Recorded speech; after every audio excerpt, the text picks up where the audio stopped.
चलिए ठीक है, देखो हमारा टॉपिक जो था वो क्या था, TCA साइकिल, ये हमें पढ़ना है। इसका जो इंट्रोडक्शन फेज था ना वो हमने कल की क्लास में पढ़ लिया था। जैसे कि हमने क्या क्या पढ़ा था, TCA साइकिल में जो ग्लाइकोलाइसिस का जो लास्ट एंड प्रोडक्ट होता है वो क्या था, पायरुविक एसिड, और उस पायरुविक एसिड का जो फॉर्मेशन हुआ साइटोप्लाज्म में, एंटर करता है वो किसके अंदर, माइटोकॉन्ड्रियल मैट्रिक्स में। गेटवे का काम कौन करता है, एसिटाइल कोएंजाइम ए। यहां तक हमने लिख लिया था। मेन मैं बात बता देती हूँ, जैसे हमने ग्लाइकोलाइसिस को पढ़ा था ना 10 स्टेप्स में, ऐसे ही क्रेब साइकिल भी कितने स्टेप्स में कंप्लीट होती है, 10 स्टेप्स में। डन। लेकिन इसमें 8 मेन स्टेप्स होते हैं और 2 जगह पर अनस्टेबल कंपाउंड्स का फॉर्मेशन होता है। तो किसी किसी बुक में तो वो दिए होते हैं और किसी किसी बुक में वो दोनों स्टेप्स नहीं गिवन होते। तो जब नहीं गिवन है तो 8 स्टेप में कंप्लीट होती है, और अगर गिवन है तो 10 स्टेप में कंप्लीट होती है। याद रखिएगा, ठीक है। 10 तो होते हैं टोटल स्टेप और 8 होते हैं मेन स्टेप्स, बस ये हमें समझना है। कंप्लीट पूरी माइटोकॉन्ड्रियल मैट्रिक्स में होती है, लिंक रिएक्शन के बाद होती है। सारी चीजें हम पढ़ चुके थे। तो सबसे पहले हमने क्या देखा था कल की क्लास में कि जो पायरुविक एसिड होता है, जो एक 3 कार्बन कंटेनिंग कंपाउंड है, ये 3 कार्बन कंटेनिंग कंपाउंड किसको फॉर्म करता है बेटा, एसिटाइल कोएंजाइम ए को फॉर्म करता है। लेट मत आया करो बच्चों। चलिए ठीक है, इसने क्या बनाया, एसिटाइल कोएंजाइम ए। ये जो एसिटाइल कोएंजाइम ए होता है, it is not 3 carbon containing, it is only 2 carbon containing compound. और इसमें क्या होता है, हमने कल पढ़ा था, इसमें हमने पढ़ा था ना ऑक्सीडेटिव डीकार्बोक्सिलेशन होता है। ऑक्सीडेशन तो पायरुविक एसिड का होता है, रिडक्शन NAD होता है, यानी कि जो ये अपने हाइड्रोजन को रिलीज करेगा उनको कौन गेन करेगा, NAD, और ये रिड्यूस करेगा खुद को NADH प्लस H प्लस में। मैंने कल ही आपको बात बता दी थी कि हम एक पायरुविक एसिड के साथ में स्टोरी स्टार्ट कर रहे हैं, सिर्फ एक के साथ, ठीक है। अगर 2 होते तो हम सब जगह पे 2-2 कर लेते, लेकिन हमें तो सिर्फ एक समझनी है। जो एक पायरुविक एसिड के साथ घटना घटेगी ना, वही सेकंड वाले के साथ में भी सेम स्टोरी चलेगी। There will be no difference, ठीक है। अच्छा, यहां पे क्या होता है, ऑक्सीडेशन किसका हुआ, पायरुविक एसिड का, ठीक है। रिडक्शन, उस हाइड्रोजन को गेन किसने किया, NAD ने। यहां पर एक CO2 मॉलिक्यूल यानी कि कार्बन मॉलिक्यूल रिलीज हुआ है in the form of CO2 में, डीकार्बोक्सिलेशन हुआ है, और इसमें एक कोएंजाइम A का एडिशन हुआ है। और ये जिस एंजाइम की प्रेजेंस की हेल्प की वजह से हुआ है, that was very good, pyruvate dehydrogenase complex enzyme की वजह से हुआ है, ठीक है। ये लिंक रिएक्शन का पार्ट है, ये मैं पता है, ये लिंक रिएक्शन का पार्ट है, और ये माइटोकॉन्ड्रियल मैट्रिक्स के अंदर हुआ है ये सारी स्टोरी। इसे ही हमने गेटवे रिएक्शन बोला था। ये एसिटाइल कोएंजाइम ए आ गया। अब ये acetyl coenzyme is ready now to enter into the Krebs cycle, TCA cycle. TCA cycle को हमने कितने सारे नाम से कंसीडर किया था, Krebs cycle, citric acid cycle, है ना, ये सारे इसके नाम थे। तो ये देखिएगा, एसिटाइल कोएंजाइम एक 2 कार्बन कंटेनिंग कंपाउंड है। हमने कल के इंट्रोडक्शन क्लास में पढ़ा था कि इससे जो सिट्रिक एसिड बनेगा वो 6 कार्बन कंटेनिंग कंपाउंड होगा, पहला फर्स्ट जो स्टेप बनेगा। और TCA साइकिल में इन्वॉल्व होने वाले जितने भी एंजाइम्स होंगे वो सब कहाँ होते हैं, सॉल्युबल फॉर्म में प्रेजेंट होते हैं, माइटोकॉन्ड्रियल मैट्रिक्स के अंदर होते हैं। एक अकेला एंजाइम होता है, दैट इज सक्सिनेट डिहाइड्रोजिनेज, जो एक्सेप्शन है, वो कहाँ प्रेजेंट होता है, इनर माइटोकॉन्ड्रियल मेम्ब्रेन से अटैच होता है। कल हमने देखा भी था, याद आया ना, कुछ इस तरह से हमने बनाया था। ये माइटोकॉन्ड्रिया है, ये उसकी आउटर मेम्ब्रेन है, ये क्रिस्टी है, ठीक है, ये इनर मेम्ब्रेन है। इस तरह से हमने कुछ डिस्कस करके देखा था, यहाँ ऐसे, है ना, ये लाइक इन दिस वे। तो यहाँ पे होता है ये इनर माइटोकॉन्ड्रियल मेम्ब्रेन पर होता है सक्सिनेट डिहाइड्रोजिनेज एंजाइम। बाकी के सब एंजाइम्स यहाँ मैट्रिक्स में सॉल्युबल फॉर्म में होते हैं। ये सारी स्टोरी हमने कल डिस्कस कर ली थी, इसलिए हमें अब दोबारा से डिस्कस करने की जरूरत तो है नहीं है। अच्छा, एसिटाइल कोएंजाइम एक 2 कार्बन कंटेनिंग कंपाउंड है जो कि लिंक रिएक्शन का प्रोडक्ट है, और इससे जो क्रेब्स साइकिल का फर्स्ट कंपाउंड बनेगा वो होगा एक 6 कार्बन कंटेनिंग कंपाउंड जिसका नाम होगा सक्सीनेट या सक्सीनिक एसिड। क्लियर है? ये 2 कार्बन कंटेनिंग है, वो 6 कार्बन कंटेनिंग है। तो इसको क्या चाहिए, ये बोरो करेगा किससे, ऑक्सैलो एसिटिक एसिड से, जो कि एक 4 कार्बन कंटेनिंग कंपाउंड है। इससे इसके 4 कार्बन, कल मैंने आपको एक कहानी बताई थी ना छोटी सी, अगर कोई एक इंडिविजुअल है, उसे 6 लाख रुपीज का बिजनेस स्टार्ट करना है तो उसको 4 लाख रुपीज तो चाहिए ना, किसी से भी चाहिए, या तो अपने फैमिली से मांगे या अपने फ्रेंड से मांगे या बैंक से लोन ले, जैसे भी ले। तो वो यही है, सपोज ये बैंक का काम कर रही है, इसने इसको दे दिए कितने, 4 कार्बन, 2 कार्बन इसके पास ऑलरेडी हैं।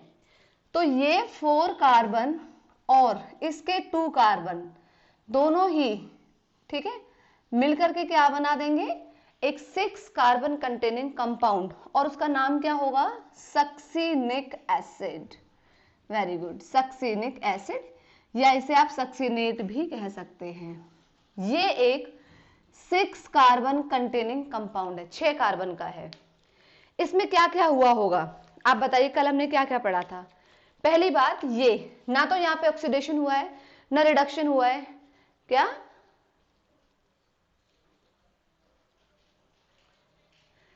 कोएंजाइम ए रिलीज हुआ है एक, तो पहली बात तो कोएंजाइम ए यहां से रिलीज हुआ है। दूसरी बात, CO2 बेटा, CO2 यहां पे रिलीज नहीं होगा बच्चे, आप क्या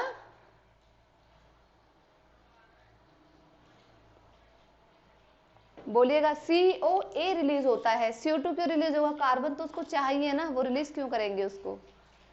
यहाँ पे मैं बता रही हूँ, ये स्टेप नंबर फर्स्ट है। पहली बात तो ये समझिए आप, यहाँ पे ना तो ऑक्सीडेशन हो रहा है, ना रिडक्शन हो रहा है, ना डिहाइड्रोजनेशन हो रहा है, ना ही डिकार्बोक्सिलेशन हो रहा है।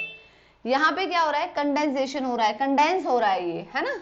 तो this one is, this step number first is condensation reaction. ये मैं पूछना चाह रही थी आपसे, कंडेंसेशन आया समझ में। और ये जो कंडेंसेशन है, ये एक एंजाइम आपको मैंने बताया था, याद आया उस एंजाइम का नेम, वेरी गुड। वो जो एंजाइम होगा यहां पर किसकी हेल्प से हुआ है, ये सिट्रेट, सॉरी ये तो मैं वो कर रही हूं, एंजाइम का नेम मैं यहां लिख रही हूं, सिट्रेट सिंथेज, ठीक है, बना रहा है ना ये सिट्रेट सिंथेज, एंजाइम के थ्रू क्या हुआ है, यहाँ पर इसका सक्सीनिक एसिड का फॉर्मेशन हुआ है। क्लियर है, ये आपका स्टेप नंबर फर्स्ट हुआ। डन, यहां तक में किसी को कोई डाउट है तो बताइएगा, ठीक है। अब देखिएगा, अब क्या होगा, जो सक्सीनिक एसिड है ये अपना एक आइसोमर बनाएगा, ठीक है, और किसी बुक में तो डायरेक्ट होगा वो that will be cis aconitate, sorry isocitrate. किसी किसी बुक में क्या होता है, एक जो अनस्टेबल प्रोडक्ट होता है सिस एकोनिटेट, वो प्रेजेंट होता है यहाँ पे, ठीक है। तो मैं उस सिस एकोनिटेट को ऐसे ही लिख रही हूँ यहाँ पर, बिना ब्रैकेट के अंदर, मतलब बिना बॉक्स के अंदर, सिस एकोनिटिक एसिड या सिस एकोनिटेट। आप जो बोल रहे हो ना, जो वाटर का मॉलिक्यूल है वो यहाँ पे एक रिलीज होगा, एक वाटर का मॉलिक्यूल यहाँ रिलीज होगा, ठीक है। ये 6 एकोनिटेट भी 6 कार्बन कंटेनिंग कंपाउंड है, और वाटर के मॉलिक्यूल के साथ साथ में यहाँ पर एक आयरन का भी मॉलिक्यूल ऐड होगा एज अ कोफैक्टर, ठीक है, Fe2+। डन। और ये किस एंजाइम की हेल्प से होगा, नेम क्या होगा इस एंजाइम का, एकोनिटेज एंजाइम। क्या होगा, एकोनिटेज, by using this iron molecule, bye releasing water के मॉलिक्यूल, और ये फॉर्म करेगा इसके आइसोमर सिस एकोनिटेट को। ये एक अनस्टेबल प्रोडक्ट है, इसीलिए मैंने इसको बॉक्स के अंदर नहीं डाला है, ठीक है। अब सिस एकोनिटेट से फिर किसका फॉर्मेशन होगा, सिस एकोनिटेट से फॉर्मेशन होगा आइसोसिट्रेट का, वेरी गुड, ठीक है, आइसोसिट्रेट का। ये भी एक 6 कार्बन कंटेनिंग कंपाउंड है इसीलिए, और ये अनस्टेबल नहीं है, स्टेबल प्रोडक्ट है, इसीलिए अब मैंने इसको ब्रैकेट में डाल दिया, ठीक है। यहां पर ये कौन सा स्टेप है आपका, सेकंड। ये जो स्टेप है आपका कौन सा है, ये सेकंड स्टेप है। इस सेकेंड स्टेप पर क्या हो रहा है, सक्सिनिक एसिड का आइसोमराइजेशन हो रहा है। ठीक है, तो ये कौन सा स्टेप हो गया, आइसोमराइजेशन। दिखाई दे रहा है सबको, मैं बोल भी रही हूं साथ साथ में, आइसोमराइजेशन सेकेंड स्टेप हुआ। जो वाटर का मॉलिक्यूल यहाँ पे रिलीज हुआ था ना, वो वाटर का मॉलिक्यूल यहाँ वापस से ऐड हो जाएगा। तो इसीलिए ना तो वाटर के मॉलिक्यूल का कोई लॉस हुआ और ना ही यहाँ पर कोई गेन हुआ, एक बार रिलीज हुआ और फिर से ऐड हो गया। ठीक है, फिर क्या होगा, यहाँ पर जो एंजाइम होगा, एंजाइम विल बी सेम। ठीक है, वो एंजाइम यहाँ पर क्या होगा, एकोनिटेज ही होगा, और ये एंजाइम भी इसी आयरन मॉलिक्यूल की प्रेजेंस में ही वर्क करेगा। ठीक है, तो ये है वो enzyme that is एकोनिटेज। Same enzyme है, हमें दो दो बार किसी नए एंजाइम को याद नहीं करना है। यहां तक का स्टेप समझ में आ गया सबको। ठीक है, अब क्या होगा, अब समझिएगा, जो आइसोसिट्रेट है एक 6 कार्बन कंटेनिंग कंपाउंड है, और यहाँ इससे एक मॉलिक्यूल बनेगा दैट विल बी, मैं यहाँ पे शॉर्ट में लिख रही हूँ बेटा, वो alpha KG, alpha keto glutaric acid, या आप कह सकते हो अल्फा कीटो ग्लूटारेट। ये एक 5 कार्बन कंटेनिंग कंपाउंड है। ठीक है, अच्छा, इसके बीच में एक और अनस्टेबल कंपाउंड बनेगा, और वो जो अनस्टेबल कंपाउंड होगा that will be oxalosuccinate. Getting my point. ठीक है, वो एक बीच में जो सब्सटेंस बनेगा, ऑक्सैलोसक्सिनिक एसिड कह सकते हो आप इसे, या ऑक्सैलोसक्सिनेट, इसको भी ब्रैकेट में मतलब बॉक्स के अंदर नहीं डाल रही हूं क्योंकि ये भी एक अनस्टेबल कंपाउंड है। ये थर्ड स्टेप होगा। ठीक है, ये फर्स्ट स्टेप ये हो गया, सेकेंड स्टेप आइसोमराइजेशन हुआ, थर्ड स्टेप में देखिएगा क्या क्या हो रहा है। बहुत ओके, बहुत ओके बेटा, ओके, बहुत ब्लर हो रहा है, ये हॉटस्पॉट ऑन करना अपना। ओके बेटा, 1 मिनट किया, आई डोंट नो। हाँ बच्चों, अब बताइएगा, अब तो ब्लर नहीं हो रहा है।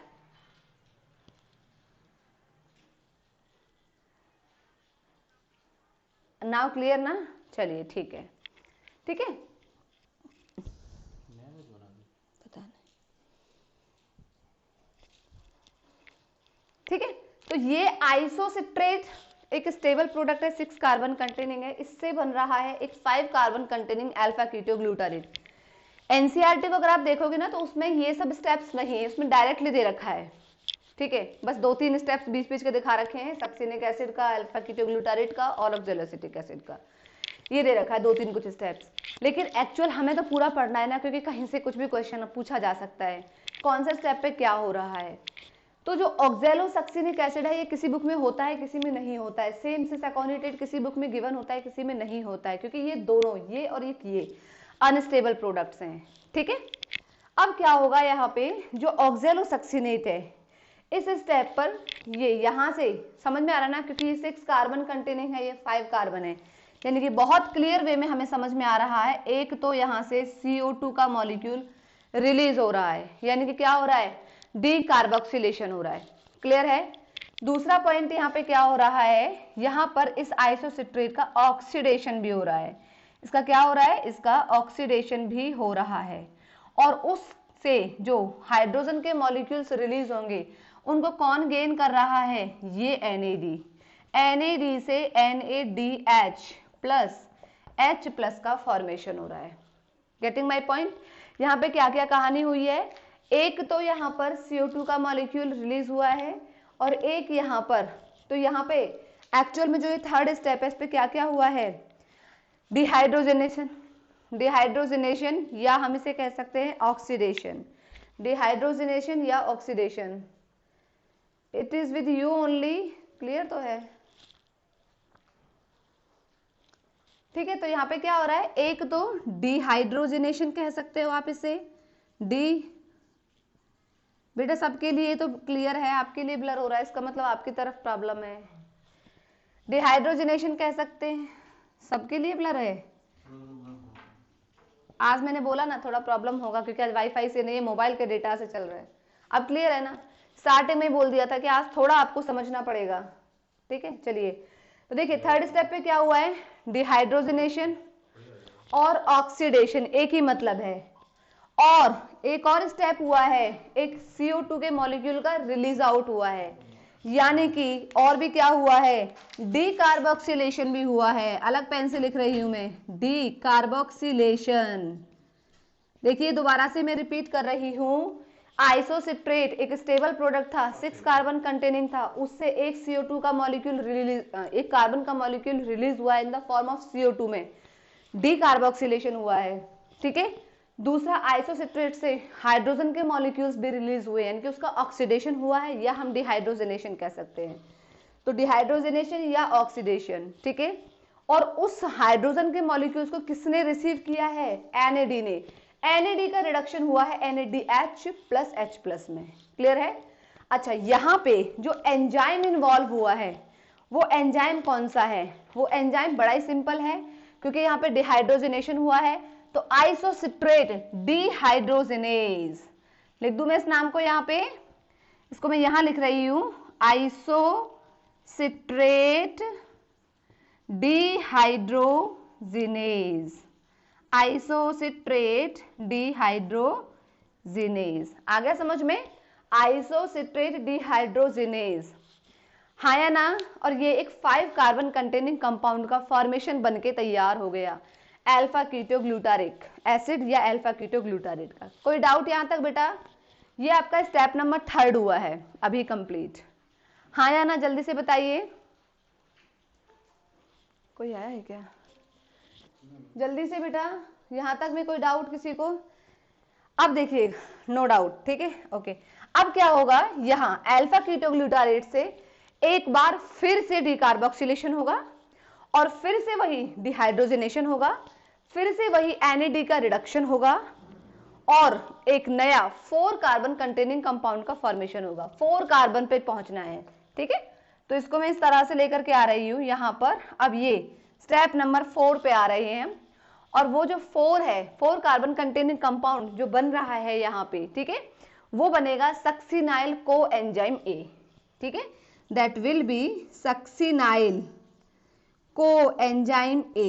देखिए ये सक्सिनाइल कोएंजाइम A जो है, it is 4 carbon containing compound. क्या क्या कहानी हुई है यहाँ पे, एक तो बेटा CO2 का मॉलिक्यूल यहाँ पे रिलीज हुआ है, वही एक कार्बन मॉलिक्यूल रिलीज हुआ है अल्फा कीटोग्लूटारेट से, ये 5 कार्बन कंटेनिंग है, और अब हो गया 4 कार्बन कंटेनिंग, यानी कि डिकार्बोक्सिलेशन यहाँ भी हो रहा है, डन। दूसरा यहाँ पर एक और भी स्टोरी हुई है, क्या, इसका रिडक्शन भी हुआ है। तो उस रिडक्शन से जो रिड्यूस हुआ है वो कौन हुआ है, NAD, और इस NAD से फॉर्मेशन किसका हुआ है, NADH+H+ का फॉर्मेशन हुआ है। एक हमने यहाँ पे देखा है कि इसमें ये जो सक्सिनाइल कोए है, ये 4 कार्बन कंटेनिंग कंपाउंड है, तो इसमें एक कोएंजाइम A का भी एडिशन हुआ है, जैसे यहाँ हुआ था, याद आया। ऐसे ही यहाँ पर भी एक COA दिखाई दे रहा है, एक कोएंजाइम A का एडिशन हुआ है, ठीक है। तो यहाँ पे ये जो स्टेप नंबर 4 है ना, सेम वही हुआ है, डिहाइड्रोजनेशन हुआ है, किसका, अल्फा कीटोग्लूटारेट का, या ऑक्सीडेशन कह लीजिए आप इसे, ठीक है, और डिकार्बोक्सिलेशन हुआ है, एक CO2 का मॉलिक्यूल रिलीज हुआ है। Getting my point clearly. और यहाँ पे जो एंजाइम इन्वॉल्व हुआ है, वो एंजाइम कौन सा होगा, डिहाइड्रोजनेज, ऐसे नहीं तो हो रहा है। तो जैसे हमने यहाँ पे नाम लिखा था आइसोसिट्रेट डिहाइड्रोजनेज, ऐसे इसका भी नेम लिख देंगे, क्या लिख देंगे, अल्फा कीटोग्लूटारेट डिहाइड्रोजनेज। क्या नाम लिख देंगे, अल्फा कीटोग्लूटारेट, शॉर्ट में लिख दिया है मैंने, डिहाइड्रोजनेज। जहां पे भी डाउट हो बेटा तुरंत बोल दीजिएगा, पर साइकिल को बहुत अच्छे से समझिएगा, ठीक है, डिहाइड्रोजनेज। कोई डाउट यहां तक में? ये हो गया स्टेप नंबर 4, डन। अब हाँ बोल, एक बार और बताऊं, देखिए, ओके, देखिए ये वाला स्टेप समझ में आया था, थर्ड वाला सेम टू सेम कहानी हुई है, बस एंजाइम का डिफरेंस अलग हुआ है। यहाँ आइसोसिट्रेट डिहाइड्रोजिनेज, जो आइसोसिट्रेट डिहाइड्रोजिनेज एंजाइम था, उसने क्या करवाया, एक तो डिकार्बोक्सिलेशन करवाया आइसोसिट्रेट का, और उसने डिहाइड्रोजनेशन भी करवाया आइसोसिट्रेट से जो हाइड्रोजन मॉलिक्यूल रिलीज हुए थे, यानी कि जब इसका ऑक्सीडेशन हुआ था, रिमूवल हुआ था हाइड्रोजन का, तो उस हाइड्रोजन को गेन किया था NAD ने, और ये रिड्यूस हो गया, और ये रिड्यूस होकर के कन्वर्ट हो गया NaCH+H+ में। डन। एक, क्योंकि ये 6 कार्बन कंटेनिंग कंपाउंड है, इससे बना है 5 कार्बन कंटेनिंग कंपाउंड। डन। तो यहां से एक कार्बन का जो एटम है वो रिलीज हुआ है in the form of CO2 में with the help of the same enzyme isocitrate dehydrogenase. यानी कि स्टेप नंबर 3 पे और स्टेप नंबर 4 पे सेम कहानी हुई है। एक बार तो डिकार्बोक्सिलेशन हुआ है और डिहाइड्रोजनेशन कह लीजिए या ऑक्सीडेशन कह लीजिए ऑफ आइसोसिट्रेट का, वही सेम स्टेप नंबर 4 में हुआ है। अल्फा कीटोग्लूटारेट जो कि एक 5 कार्बन कंटेनिंग कंपाउंड है, उससे एक सक्सिनाइल कोएंजाइम A का फॉर्मेशन हुआ है जो कि एक 4 कार्बन कंटेनिंग कंपाउंड है। पहले 6 था, फिर 5 हुआ, और अब सिर्फ 4 कार्बन कंटेनिंग कंपाउंड रह गया है। इस 4 कार्बन कंटेनिंग कंपाउंड में वही सेम कहानी रिपीट हुई है, बस एंजाइम का नेम डिफरेंस है। ठीक है, एंजाइम का नेम याद रखना बड़ा ही आसान है। जो पिछला सबस्ट्रेट है उसमें कौन सी रिएक्शन हुई है वो आपको लिख देना है। तो पिछला सबस्ट्रेट क्या था? Alpha ketoglutarate. अल्फा कीटोग्लूटारेट का क्या हुआ है? डिहाइड्रोजनेशन हुआ है। तो alpha ketoglutarate dehydrogenase is the enzyme to form succinyl CoA from alpha ketoglutaric acid. और उसने क्या करवाया है? एक तो डिकार्बोक्सिलेशन करवाया है, एक कार्बन के मॉलिक्यूल को रिलीज करवाया है in the form of CO2, तो डिकार्बोक्सिलेशन हुआ है, वही सेम कहानी। और इसका जब हाइड्रोजनेशन हुआ, इससे जब ऑक्सीडेशन हुआ, इसका कार्बन का मॉलिक्यूल तो रिलीज हो गया, वो तो कोई गेन नहीं करने वाला है, लेकिन जो हाइड्रोजन के मॉलिक्यूल्स रिलीज हो रहे हैं उनको जरूर गेन करने वाले। कौन? ये बैठा है तैयार यहाँ पे NAD, कि भाई मैं गेन करूंगा इन हाइड्रोजन को, मुझे चाहिए, मुझे बहुत सारे अमाउंट में एनर्जी जनरेट करनी है। यही तो हैं जिनसे हमें 36 और 38 ATP के मॉलिक्यूल्स के इक्वल्स में क्या मिलेगी? एनर्जी मिलेगी इलेक्ट्रॉन ट्रांसपोर्ट सिस्टम में, जो इसके बाद हम पढ़ेंगे। ठीक है, और क्योंकि ये एक ग्लूटारिक एसिड था, ये कोएंजाइम A है, तो एक यहाँ पर कोएंजाइम A ऐड हुआ है, बिल्कुल जैसे जैसे पायरुविक एसिड से एसिटाइल कोए का कन्वर्जन हुआ था। तो CO2 रिलीज हुआ था, डिकार्बोक्सिलेशन हुआ था, और एक कोएंजाइम A का एडिशन हुआ था, वही सेम स्टेप यहाँ हुआ है। आप समझ में आया? ऋतुजा, आई थिंक ऋतुजा ने पूछा है ना। नाउ इट इज क्लियर ना? ठीक है, अब देखिएगा। Done, okay. अब देखिएगा, अब क्या हुआ है? सक्सिनाइल कोए यानी कि सक्सिनाइल को एंजाइम A से फॉर्मेशन होगा सक्सिनिक एसिड का। डन। 4th स्टेप पे मैं लिख नहीं रही हूं, 4th स्टेप में मैं यहाँ पे शॉर्ट में लिख देती हूं, same as step number 3, same as step 3। यहां भी डिहाइड्रोजनेशन हो रहा है, या आप उसे ऑक्सीडेशन कह लीजिए, और डिकार्बोक्सिलेशन हो रहा है, बिकॉज एक कार्बन का molecule in the form of CO2 में रिलीज हो रहा है with the help of alpha ketoglutarate dehydrogenase enzyme. Done. अब जो सक्सिनाइल कोए है, इससे फॉर्मेशन होगा एक 4 कार्बन कंटेनिंग कंपाउंड का, and the name of that compound is succinic acid. इसे हम सक्सिनिक एसिड भी कह सकते हैं या सक्सिनेट भी कह सकते हैं, जो कि एक 4 कार्बन कंटेनिंग कंपाउंड है। याद रखिएगा, ये एक 4 कार्बन कंटेनिंग कंपाउंड है। डन। अब देखिएगा यहाँ पे क्या क्या हुआ है। ये आपका स्टेप नंबर 5 है बेटा। स्टेप नंबर 5 जो है ना, यहाँ पे सबस्ट्रेट लेवल फॉस्फोराइलेशन होता है। अगर मैं आपसे एंजाइम के नाम की बात करती हूँ जनरली, ठीक है, तो हमें पता है यहाँ पे फॉर्मेशन किसका हुआ है? सक्सिनिक एसिड का हुआ है, इसीलिए जो एंजाइम होगा that will B succinyl synthase enzyme. ठीक है, या आप हाँ बोलिए, क्या कोई प्रॉब्लम हो गया फिर से? नहीं हुआ। देखिए, ये सक्सिनाइल कोएंजाइम A है, ये सक्सिनिक एसिड है, यानी कि एक तो ये बात हुई कि यहाँ पे सबसे पहले कोएंजाइम A का रिलीज हो गया। डन। दूसरी क्या बात हो रही है यहाँ पे? दूसरी हो रही है यहाँ पे एक GDP guanosine diphosphate, guanosine diphosphate से फॉर्मेशन हो रहा है GTP का, ग्वानोसिन ट्राइफॉस्फेट का, एक ATP के मॉलिक्यूल के बराबर ही होता है। ये जो GTP है, ये अपने एक फॉस्फेट को किसको दे देगा? ADP को दे देगा। मेरी बात समझ में आ रही है आप लोगों को? ये जो GDP है, ये अपने एक फॉस्फेट मॉलिक्यूल को किसको दे देगा बेटा? ये दे देगा एडिनोसिन डाइफॉस्फेट को, और फिर एडिनोसिन से डाइफॉस्फेट से फॉर्मेशन हो जाएगा एडिनोसिन ट्राइफॉस्फेट का। हाँ या ना? ये वाला स्टेप बहुत इंपॉर्टेंट है समझने के लिए। देखिए, सक्सिनाइल कोएंजाइम ए से फॉर्मेशन हुआ है सक्सिनेट या सक्सिनिक एसिड का, जो कि एक 4 कार्बन कंटेनिंग कंपाउंड है। एक जो कोएंजाइम ए यहाँ पर ऐड हुआ था वो रिलीज हो गया है, कोएंजाइम ए रिलीज हो गया। और क्या कहानी हुई है इसके अलावा, यहाँ पे जब सक्सिनाइल कोएंजाइम ए से सक्सिनिक एसिड बना था तो एक GDP, that is guanosine triphosphate, adenosine triphosphate होता है, ऐसे ग्वानोसिन ट्राइफॉस्फेट, इस ग्वानोसिन डाइफॉस्फेट से फॉर्मेशन हुआ है ग्वानोसिन ट्राइफॉस्फेट का, जिस ग्वानोसिन ट्राइफॉस्फेट ने अपने एक फॉस्फेट मॉलिक्यूल को दे दिया है एडिनोसिन ट्राइफॉस्फेट को, और एडिनोसिन ट्राइफॉस्फेट से बेटा फॉर्मेशन हो गया है एडिनोसिन ट्राइफॉस्फेट का। समझ में आया? ग्वानोसिन डाइफॉस्फेट से कन्वर्जन हुआ ग्वानोसिन ट्राइफॉस्फेट का, उसने अपने एक फॉस्फेट मॉलिक्यूल को दे दिया है एडिनोसिन डाइफॉस्फेट को, और तब जाकर के एडिनोसिन डाइफॉस्फेट किस में कन्वर्ट हो गया है? एडिनोसिन ट्राइफॉस्फेट में। यही अकेला वो स्टेप है जहां पर आपको डायरेक्ट एटीपी मिल रही है। समझ में आया? हमने देखा था ना कि ग्लाइकोलाइसिस में 2 एटीपी के मॉलिक्यूल्स बन रहे थे, और यहां पर भी वही 2 पायरुविक एसिड है ना, अभी तो एक की कहानी चल रही है, तो एक ही एटीपी बना है, 2 होते तो 2 एटीपी के फॉर्म होते, तो टोटल यहाँ पे कितने हो जाते? 2 वहां 2 यहाँ, तो 4 एटीपी बनते हैं एरोबिक रेस्पिरेशन में। लेकिन हमने क्या बोला हुआ है? 36 और 38 एटीपी, तो जो बनते हैं ना वो इनसे बनते हैं। ये अपने आप को इलेक्ट्रॉन ट्रांसपोर्ट सिस्टम में एंटर करा करके अपनी जो हिडन अमाउंट में एनर्जी होती है उसको रिलीज करते हैं। तो वो जो डायरेक्ट एटीपी मिलता है हमें क्रेब्स साइकिल में, वो स्टेप नंबर 5 पे मिलता है। इसीलिए स्टेप नंबर 5 को बोला जाता है substrate level phosphorylation, substrate level phosphorylation, जहां पर डायरेक्ट एटीपी के एक मॉलिक्यूल का फॉर्मेशन होता है फ्रॉम जीटीपी से।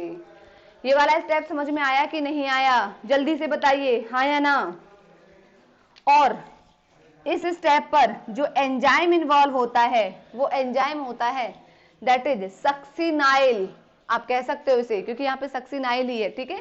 सक्सिनाइल सिंथेज बना रहा है सक्सिनिक एसिड, या सक्सिनाइल थायोकाइनेज, ठीक है? तो मैं एंजाइम का नेम लिख रही हूं यहाँ पर, सक्सिनाइल सिंथेज। बेटा दिखाई दे रहा है या नहीं दे रहा है? और इसका दूसरा नाम एक और भी होता है, सक्सिनेट थायोकाइनेज। हाँ, सक्सिनेट थायोकाइनेज, हाँ या ना? जल्दी बताइए। स्टेप नंबर 5 हो गया। थोड़ा फास्ट बोलेंगे, एक बार रिपीट क्या करना है बताइए, पूरा स्टेप रिपीट करना है। देखो, सक्सिनाइल कोए से फॉर्मेशन हुआ है सक्सिनिक एसिड का, ये कोएंजाइम था, ये प्रोडक्ट है। तो एक तो कोएंजाइम ए यहां से रिलीज हो गया, दूसरा ये काम करवाया किसने? इस प्रोडक्ट को इसमें कन्वर्ट करवाया है सक्सिनाइल सिंथेज एंजाइम कह लीजिए आप, या सक्सिनेट थायोकाइनेज का एंजाइम बोल दीजिए, एक ही मतलब है। मैं यहाँ पे एक ही लिखा है, दूसरे के लिए स्पेस नहीं है, इसलिए मैंने आपको दूसरा नाम बता दिया है, सक्सिनेट थायोकाइनेज, ठीक है? सेम एंजाइम है। उसने क्या करवाया? उस एंजाइम ने एक यहाँ पे जब इससे ये फॉर्म होता है तो एक जीडीपी का मॉलिक्यूल, ग्वानोसिन डाइफॉस्फेट से जीटीपी का मॉलिक्यूल बनता है। देखिए, एटीपी तो बनती है लेकिन डायरेक्ट नहीं बनती है, पहले जीडीपी बनता है, ग्वानोसिन डाइफॉस्फेट बनता है, उसमें एक फॉस्फेट मॉलिक्यूल ऐड होता है, वो ग्वानोसिन ट्राइफॉस्फेट में जीटीपी में कन्वर्ट होता है, और फिर ये जीटीपी अपने एक फॉस्फेट मॉलिक्यूल को एडीपी को दे देती है, एडिनोसिन डाइफॉस्फेट को दे देती है, और तब वो एडीपी कन्वर्ट हो जाता है एडिनोसिन ट्राइफॉस्फेट में। क्लियर है? तब वो कन्वर्ट हो जाता है एडिनोसिन ट्राइफॉस्फेट में। यहाँ पे हमें डायरेक्ट एटीपी मिली है, डायरेक्ट तो मिली है, यहाँ पर भी एटीपी मिल रही है 3 और 4 स्टेप पे, लेकिन इनमें अभी स्टोर फॉर्म में, हिडन फॉर्म में, इनडायरेक्ट फॉर्म में एनर्जी है। ये इलेक्ट्रॉन ट्रांसपोर्ट सिस्टम में मिलेगी, यहाँ नहीं मिलेगी, लेकिन यहाँ मिल रही है डायरेक्ट। तो इसीलिए इसको हम, जो 5th स्टेप है, इस स्टेप का नेम है सबस्ट्रेट लेवल फॉस्फोराइलेशन। और ये क्वेश्चन ना बहुत इंपॉर्टेंट है, पूछा जाता है डायरेक्ट नीट में। Eight which step in Krebs cycle substrate level phosphorylation occurs? तो स्टेप नंबर, अगर नंबर दे रखे होते तो स्टेप नंबर 5th पे होती है, नहीं तो प्रोडक्ट्स के नेम दे रखे होते हैं। कि at the formation of alpha ketoglutarate या सक्सिनिक एसिड या सक्सिनाइल कोए या कहाँ पे, तो सक्सिनिक एसिड जहां बनता है वहां पे सबस्ट्रेट लेवल फॉस्फोराइलेशन होता है। डायरेक्ट क्वेश्चन पूछा जाता है ये। अब क्लियर हुआ बेटा? जल्दी से बताइए, हो गया ना? चलिए अब देखिए, मैं थोड़ा सा इसको यहां से रब कर रही हूं क्योंकि हमारे पास स्पेस कम है और हमें ये पूरा लेकर के चलना है। ठीक है, साइकिल को मैं दोबारा से कंप्लीट कर दूंगी इसको, ऐसा नहीं है कि नहीं करूंगी। ठीक है, कंफ्यूज मत होइएगा। वो स्टेप हमने समझ लिए लेकिन अभी हमें थोड़ा स्पेस चाहिए। ठीक है, इसलिए देखिए अब जो सक्सिनिक एसिड है, डन, ये सक्सिनिक एसिड का कन्वर्जन होगा किसमें? फ्यूमेरिक एसिड में। Now this succinic acid will convert into fumaric acid या फ्यूमेरेट कह सकते हो आप इसे। ठीक है, फ्यूमेरिक एसिड। ये जो फ्यूमेरिक एसिड है ये भी 4 कार्बन कंटेनिंग कंपाउंड ही है, FUMERIC, फ्यूमेरिक एसिड, या आप इसे फ्यूमेरेट कह सकते हो, और ये भी एक आपका 4 कार्बन कंटेनिंग कंपाउंड ही है। इस स्टेप पे क्या होता है, हमने पढ़ा था ना, एक NADH+H+ equals to 3 ADP molecules, ऐसे ही एक यहाँ पर जो होता है दैट इज FAD। ठीक है, यहाँ पे क्या होगा, इसका वही सेम हाइड्रोजनेशन होगा, डिहाइड्रोजनेशन, और उनको कौन गेन करेगा? FAD+। ठीक है, और ये किस में कन्वर्ट हो जाएगा? FADH2 कह दीजिए या FADH+H+। इसके पास में 2 ATP के बराबर मॉलिक्यूल्स हैं, अभी है यहाँ पे, लेकिन ये इलेक्ट्रॉन ट्रांसपोर्ट सिस्टम में क्या होंगे? रिलीज होंगे। यहाँ तक में कोई डाउट है? ठीक है, अच्छा यहाँ पे जो अब एंजाइम आएगा, क्योंकि यहाँ पे क्या हुआ है? डिहाइड्रोजनेशन हुआ है, सक्सिनिक एसिड का कन्वर्ट हुआ है फ्यूमेरिक एसिड में, तो जो एंजाइम नेम होगा वो वही हो जाएगा, सेम। क्या हो जाएगा?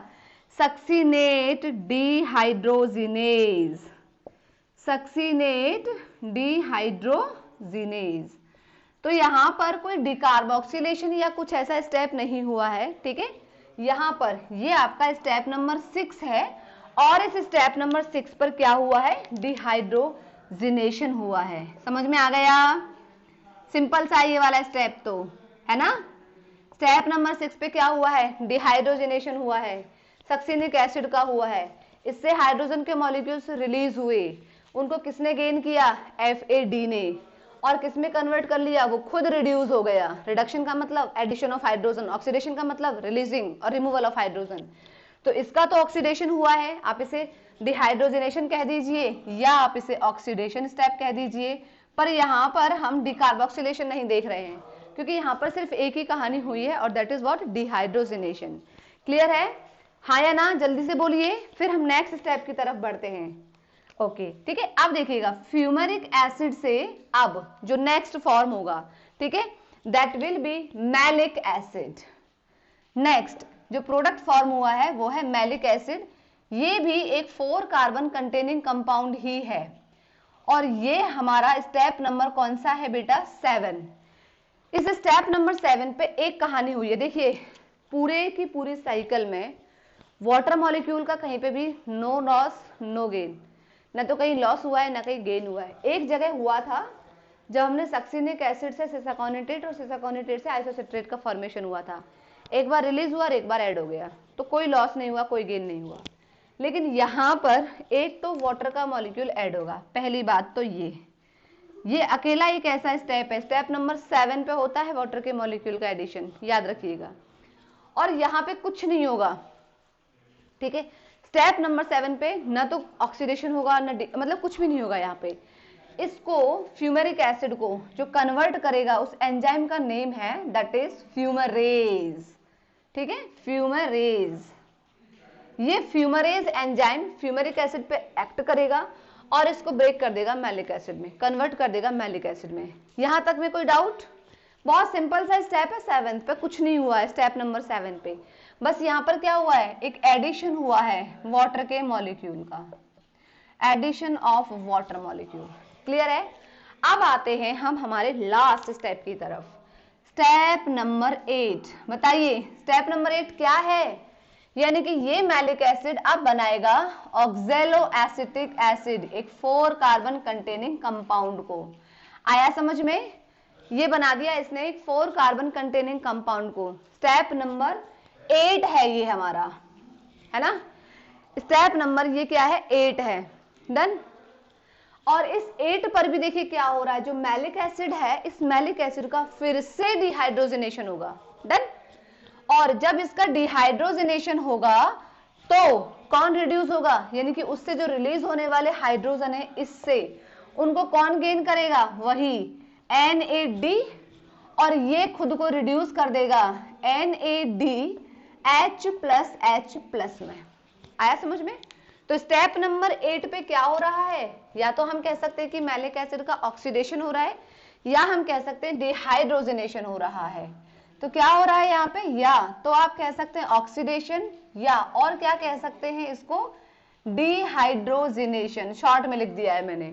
ठीक है, किस एंजाइम के थ्रू हुआ है ये काम, यहाँ पे हमें एंजाइम्स का नाम याद रखने में बिल्कुल परेशानी नहीं होनी चाहिए, क्योंकि जो सबस्ट्रेट होता है, जो नया सबस्ट्रेट का रिएक्शन हो रहा है, उन दोनों को ऐड कर देना है। तो सबस्ट्रेट क्या है यहाँ पे, मैलिक एसिड। हुआ क्या है मैलिक एसिड में, डिहाइड्रोजनेशन। तो क्या हो जाएगा, enzyme name is malate dehydrogenase, malate dehydrogenase, it is the enzyme. और फिर हमें पता है यहाँ पे क्या हुआ था, ये जो पायरुविक एसिड था ये कन्वर्ट हुआ था आपके एसिटाइल को एंजाइम ए में। यही कहानी पढ़ी थी ना हमने लिंक रिएक्शन का। इस एसिटाइल कोए ने किससे लिए थे 4 कार्बन।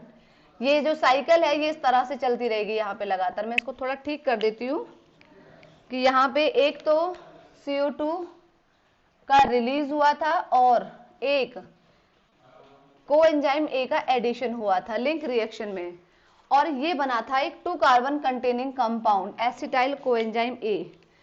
इस एसिटाइल कोएंजाइम ए को जरूरत पड़ी थी किसकी, 4 कार्बन की, वो इसने यहां से लिए थे इस तरह से, है ना, यहीं से तो लिए थे।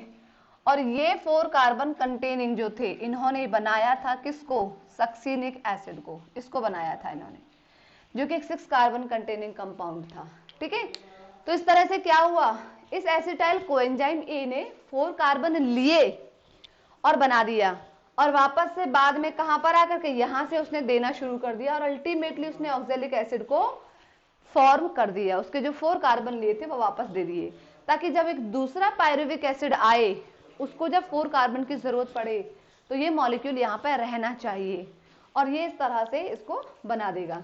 तो यहाँ पे क्या क्या कहानी हुई थी आपको याद है ना, एक तो कोएंजाइम ए का रिलीज आउट हुआ था इस स्टेप पे, ये स्टेप नंबर 1 है, याद आया ना, जिसे हमने कंडेंसेशन का नाम दिया था, कंडेंसेशन। ठीक है ये, और यहाँ पे बेटा जो एंजाइम था वो कौन सा था, सक्सिनेट सिंथेज एंजाइम, उसकी हेल्प से ये सारा काम हुआ है। सक्सिनेट सिंथेज, सिंथेट नहीं सिंथेज, ये है आपकी क्रेब्स साइकिल, या मैं कह दूं TCA साइकिल। अब मुझे बताइए इस पूरी साइकिल को कितने बच्चों ने समझा और कितनों ने नहीं समझा। क्लास तो छोड़ के चले गए बहुत सारे बच्चे, मैं रिपीट तो नहीं करने वाली अब इस साइकिल को दोबारा से, इतना तो कंफर्म है। पर हाँ, अगर आपको समझ में नहीं आई है तो मैं दोबारा से रिपीट जरूर कर दूंगी एक बार, आपको समझा। चलिए ठीक है, देखिए बहुत ब्रीफ में, शॉर्ट में, बहुत जल्दी जल्दी से एक बार समझा देती हूँ। पायरुविक एसिड ग्लाइकोलाइसिस में बना था, 6 कार्बन से 3 कार्बन कंटेनिंग मॉलिक्यूल था, वहां 2 पायरुविक एसिड के मॉलिक्यूल बनते हैं। हमने एक पायरुविक एसिड की कहानी पढ़ी है, दूसरे की भी सेम ऐसे ही चलेगी। एक पायरुविक एसिड से डिकार्बोक्सिलेशन होता है उसका, और उसमें एक कोएंजाइम ए का एडिशन होता है with the help of pyruvate dehydrogenase complex enzyme के थ्रू, और इसका जब ऑक्सीडेशन हुआ तो NAD का रिडक्शन होता है। इससे जो हाइड्रोजन के मॉलिक्यूल्स रिलीज होते हैं पायरुवेट से, उनको ये गेन करता है, और इस तरह से ये इलेक्ट्रॉन ट्रांसपोर्ट सिस्टम में जाके एनर्जी को रिलीज करेंगे। एसिटाइल कोएंजाइम ए में कन्वर्ट हो गया, जो कि एक 2 कार्बन कंटेनिंग कंपाउंड है। इस 2 कार्बन कंटेनिंग कंपाउंड को एक 6 कार्बन कंटेनिंग कंपाउंड बनाना है, जिसके लिए इसको 4 कार्बन की जरूरत है। वो ये 4 कार्बन यहां से लेगा इस ऑक्सैलो एसिटिक एसिड से, इसके पास में 4 कार्बन ही है, वो ले लिए, यहाँ पे कंडेंस हो गया है, कंडेंसेशन हो गया है। ठीक है, इस कंडेंसेशन के बाद में सक्सिनिक एसिड का फॉर्मेशन हो गया। ये देखो मैंने आपसे कही थी ना कि टोटल 8 स्टेप्स है मेन इसमें, तो टोटल तो हमने 8 स्टेप पढ़ लिए। एक सिस अकोनिटेट और एक ऑक्सैलोसक्सिनिक एसिड, इन दो को हमने लिखा नहीं है। अगर आप देखोगे तो ये 1 हो गया, ये 2 हो गया, ये 3 हो गया, ये 4, ये 5, ये 6, ये 7, ये 8, ये 9 और ये 10, टोटल 10 हो गए। लेकिन हमने मेन 8 स्टेप्स को पढ़ा है, और जो हमारे इसके अंदर में आ रहे थे कौन से वाले, अनस्टेबल कंपाउंड, उनको हमने बिना बॉक्स के अंदर डाल दिया है, बिना बॉक्स में डाला है, मतलब कोई बॉक्स नहीं बनाया है उनके लिए। तो सक्सिनिक एसिड से सिस अकोनिटेट, जो कि एक अनस्टेबल कंपाउंड है, हर बुक्स में नहीं होता है, याद रखिएगा। ये किस तरह से बना, एक यानी कि अकोनिटेस एंजाइम ने आयरन के मॉलिक्यूल को एज अ कोफैक्टर यूज किया, वाटर के मॉलिक्यूल का रिलीज हुआ यहाँ पे, और ये सिस अकोनिटेस में कन्वर्ट हो गया। इसमें सेम वही स्टेप हुआ, जो वाटर का मॉलिक्यूल यहाँ तो रिलीज हुआ है, यहाँ पे ऐड कर दिया है हमने उसको, और सेम एंजाइम ने इसको एक स्टेबल प्रोडक्ट में कन्वर्ट कर दिया, दैट इज आइसोसिट्रेट। ये आइसोसिट्रेट बनाता है एक अल्फा कीटोग्लूटारिक एसिड को, जो कि एक स्टेबल प्रोडक्ट है, लेकिन इसके बीच में एक अनस्टेबल प्रोडक्ट भी बनता है, दैट इज ऑक्सैलोसक्सिनिक एसिड। और ये ऑक्सैलोसक्सिनिक एसिड जो है कैसे बना है, एक यहाँ पे क्या हुआ है, डिकार्बोक्सिलेशन, यानी कि ये भी आपका एक 5 कार्बन कंटेनिंग कंपाउंड है, याद रखिएगा। डिकार्बोक्सिलेशन हुआ है इस स्टेप पे, इसका ऑक्सीडेशन हुआ है, जिसके वाटर हाइड्रोजन मॉलिक्यूल्स को NAD ने गेन किया और NAD H+H+ में कन्वर्ट हो गए हैं। ये सारा काम किस एंजाइम ने किया, आइसोसिट्रेट डिहाइड्रोजिनेज एंजाइम ने। डन। इसीलिए हमने से स्टेप नंबर 3 को क्या बोला है, डिहाइड्रोजिनेशन, या आप ऑक्सीडेशन कह लीजिए, और एक डिकार्बोक्सिलेशन। ठीक है, अल्फा कीटोग्लूटारेट में कन्वर्ट हो गया। इस अल्फा कीटोग्लूटारेट का कन्वर्जन होगा सक्सिनाइल कोएंजाइम ए में with the help of same step, but enzyme difference हो जाएगा। एंजाइम है यहाँ पे अल्फा कीटोग्लूटारेट डिहाइड्रोजिनेज, बाकी सेम कहानी है, बस एक और डिफरेंस होगा, ये कोएंजाइम ए है तो यहाँ पर एक कोएंजाइम ए ऐड हो जाएगा। उसके बाद में सक्सिनाइल कोएंजाइम ए कन्वर्ट होगा सक्सिनिक एसिड में, और ये सक्सिनिक एसिड किसके थ्रू बना है, सक्सिनाइल सिंथेज एंजाइम कह लीजिए, या सक्सिनेट थायोकाइनेज, दोनों एंजाइम्स के नेम बताए थे। इस स्टेप पे आकर के सबस्ट्रेट लेवल फॉस्फोराइलेशन हुआ है, क्योंकि डायरेक्ट एक एटीपी के मॉलिक्यूल का फॉर्मेशन हुआ है। डन। इसके बाद में सक्सिनिक एसिड का कन्वर्जन हुआ है फ्यूमेरिक एसिड में, या फ्यूमेरेट कह सकते हैं हम इसे, किस एंजाइम के थ्रू, सक्सिनेट डिहाइड्रोजिनेज एंजाइम के थ्रू। यहाँ पे जब सक्सिनिक एसिड का डिहाइड्रोजिनेशन हुआ था तो उसके जो हाइड्रोजन मॉलिक्यूल्स थे किसने गेन किया, FAD ने, और इसने रिड्यूस कर दिया खुद को FADH+H+ में। इसके पास में हिडन फॉर्म में 2 ATP के बराबर की एनर्जी है। फ्यूमेरिक एसिड पर एक एंजाइम फ्यूमरेज है, अब वो वर्क करेगा, एक हाइड्रोजन वाटर के मॉलिक्यूल का एडिशन होगा और ये कन्वर्ट कर देगा फ्यूमेरिक एसिड या फ्यूमरेट को मैलिक एसिड या मैलेट में। ठीक है, वो भी एक 4 कार्बन कंटेनिंग कंपाउंड है। 7th स्टेप है, और जब ये मैलेट से कन्वर्ट होगा ऑक्सैलो एसीटेट में या ऑक्सैलो एसिटिक एसिड में, तो यहां पर भी क्या होगा, इसका डिहाइड्रोजनेशन होगा और NAD रिड्यूस हो जाएगा NADH+H+ में। इस तरह से वापस से ऑक्सैलो एसीटेट बन जाएगी, जो फिर से एक दूसरे वाले पायरुविक एसिड को 4 कार्बन देने के लिए तैयार है, और इस तरह से ये प्रोसेस लगातार चलती रहेगी। क्लियर है, सबको अच्छे समझ में आया? हाँ बोलो। ये TCA साइकिल है, ये पूरी, ये TCA साइकिल लिखा हुआ है। ठीक है, TCA साइकिल मतलब ये पूरा है। इस तरह से होती है TCA साइकिल कंप्लीट। ठीक है, बहुत शॉर्ट में, बहुत ब्रीफ में आपको मैं एक चीज बता देती हूँ यहाँ पर, इसके जो मेन स्टेप्स हैं। ठीक है, ये रब कर दूं मैं पूरा, क्या क्या हुआ है बस अब हमें वो पढ़ना है। बच्चों एक चीज हम सॉरी छोटा सा भूल गए यहाँ पे, एक वाटर का मॉलिक्यूल ना यहाँ पर ऐड होता है इस स्टेप नंबर 1 पे कंडेंसेशन में। एक कोएंजाइम ए जो है वो रिलीज होगा, एक वाटर का मॉलिक्यूल ऐड होगा, फिर ये वाटर का मॉलिक्यूल जब से सैकोनिटेट बनेगा तो रिलीज हो जाएगा, आइसोसिट्रेट बनेगा तो फिर से ऐड हो जाएगा। ठीक है, तो वाटर का मॉलिक्यूल एक्चुअल जो ऐड होता है, जो कहीं से रिलीज नहीं होता, एक तो स्टेप नंबर 1 पे, एक स्टेप नंबर आपके 7th पे होता है। ठीक है, बस ये मैं इसे रब कर रही हूँ। अब इसके जो मेन स्टेप्स हमने पढ़े हैं उनको पढ़ लेते हैं, और क्या क्या कहानी हुई है उनको डिस्कस कर लेते हैं। ये पूरा रब कर रही हूँ मैं। ठीक है, आई होप आप सबने कर लिया होगा। तो एक तरफ हम देखेंगे कि इसमें क्या क्या प्रोडक्ट्स बने और दूसरी तरफ हम देखेंगे कि कौन कौन से एंजाइम्स के थ्रू उन प्रोडक्ट्स का फॉर्मेशन हुआ है। साइकिल मैंने आपको बता दी है, आई होप आप मुझे बताते जाओगे जल्दी जल्दी से एंजाइम्स के नेम। एंजाइम्स के नेम को लर्न करना बड़ा ही सिंपल है, अगर आपको प्रोडक्ट और रिएक्शन पे क्या हुआ है ये सब समझ में आ गया है तो। देखिए एक टेबल बना लेते हैं हम, एक तरफ तो टीसीए साइकिल में जो प्रोडक्ट्स बने हैं वो और किस एंजाइम्स के थ्रू बने हैं वो, प्रोडक्ट्स और ये एंजाइम्स। बताइए सबसे फर्स्ट प्रोडक्ट टीसीए साइकिल का क्या था, जल्दी से, सिट्रेट या सिट्रिक एसिड? हाँ कुछ भी कह दीजिए, सिट्रेट या सिट्रिक एसिड। बताइए कौन सा एंजाइम यहाँ पे इन्वॉल्व हुआ था? Citrate, very good, citrate synthase enzyme का यहाँ पे इन्वॉल्वमेंट हुआ था, उसके थ्रू सिट्रिक एसिड का फॉर्मेशन हुआ था। ठीक है, इसके बाद सिट्रेट के बाद में नेक्स्ट प्रोडक्ट बना था कौन सा? आइसोसिट्रेट, है ना, आइसोसिट्रेट। और इसके बीच में एक और प्रोडक्ट बना था जो कि एक अनस्टेबल प्रोडक्ट था, that was cis aconitate.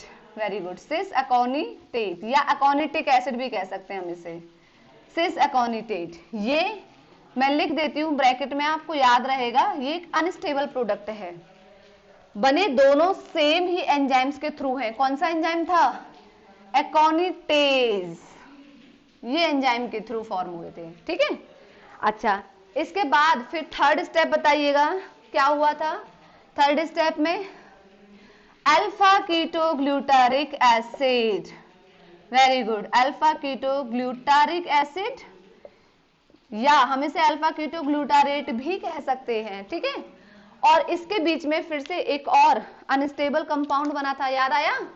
That is ऑक्जेलो, हाँ आगे बोलिए, ऑक्जेलो, आगे बोलो बेटा, ऑक्जेलोसक्सिनिक एसिड, ऑक्जेलोसक्सिनिक एसिड, हाँ ठीक है, ऑक्जेलोसक्सिनेट कह लीजिए या ऑक्जेलोसक्सिनेट एसिड कह लीजिए।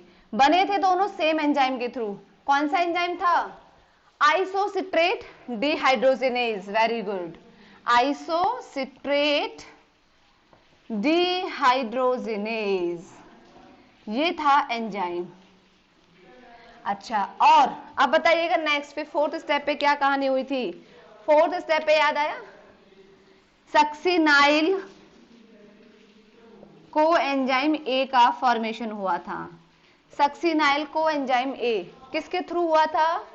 अल्फा कीटोग्लूटारेट डिहाइड्रोजिनेज के थ्रू हुआ था। वेरी गुड, ठीक है, वेरी वेरी गुड। फिर स्टेप नंबर 5 पे फॉर्मेशन किसका हुआ था? सक्सिनिक एसिड का, है ना, या हम इसे सक्सिनेट भी कह सकते हैं। सक्सिनेट किसके थ्रू हुआ था बताइए इसका फॉर्मेशन?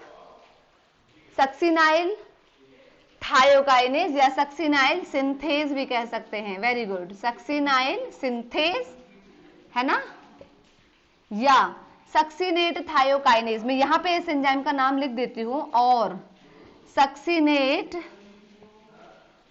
थायोकाइनेज, ठीक है, सक्सिनाइल थायोकाइनेज लिखिएगा इसको, सक्सिनाइल थायोकाइनेज या सक्सिनाइल सिंथेज। ठीक है, इसके बाद बताइएगा फिर सक्सिनिक एसिड के बाद में किसका फॉर्मेशन हुआ था? Fumaric acid. वेरी गुड, ठीक है, फ्यूमेरिक एसिड, या इसे आप फ्यूमेरेट भी कह सकते हो। ठीक है, फ्यूमेरेट किसके थ्रू हुआ था बेटा? Very good, succinate dehydrogenase. Very good, succinate dehydrogenase के थ्रू हुआ था। आप इजीली सारे एंजाइम्स और उससे होने वाले प्रोडक्ट्स का इस तरह से लर्न कर सकते हो, है ना। नाउ द 7, फिर क्या हुआ था फ्यूमेरेट के बाद में? मैलिक एसिड, मैलिक एसिड या हम कह सकते हैं मैलेट। ठीक है, किसके थ्रू हुआ था बेटा? फ्यूमरेज के थ्रू हुआ था। वेरी गुड, फ्यूमरेज एंजाइम के थ्रू हुआ था इसका फॉर्मेशन।